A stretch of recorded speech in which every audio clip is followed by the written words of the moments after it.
Мен пек кубанам ve гурурланам, чүнки бу ярышуда чеши шээрлерден балалар иштирак эттилер.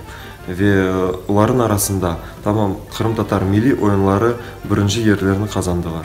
Когда назвали, что Тэш выиграл, я чувствовал гордость и очень радовался. Я занимаюсь крымско-татарскими народными танцами, потому что это что-то такое родное, близкое мне.